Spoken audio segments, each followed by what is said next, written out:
I think that I am so glad that God judges the heart. And we would all do better to seek the mind of God about our opinions and estimations of each other. Sometimes when a beautiful heart is revealed to another person, what the Holy Spirit has said about another person, you almost have a regurgitation on the part of the person who's already made the judgment.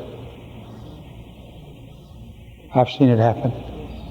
If you reveal what God says about a person, they almost throw up. Well, the real vomit is in the person who reacts the way they do.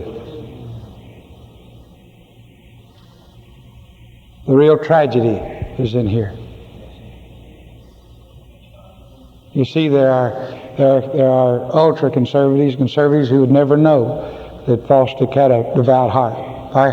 I would be careful about reading his works. I'd plead the blood, you understand.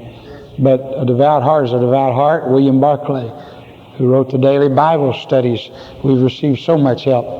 The Interpreter's Bible, we've received so much help because we never know where God's going to strike fire in these hungry and yearning hearts.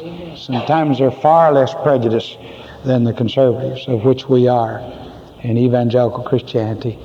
But dear ones, if you and I make it to heaven, we're going to receive quite a shock. One great big shock is when you find out, when you realize your own worth, and I hope that happens before you get to heaven. And your second shock is going to be who makes it there.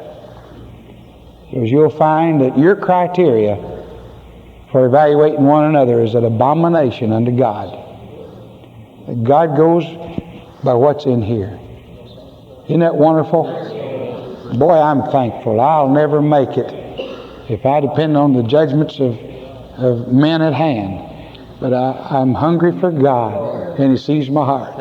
And He said, blessed are they which do hunger and thirst after righteousness, for they shall be filled. Praise His holy name.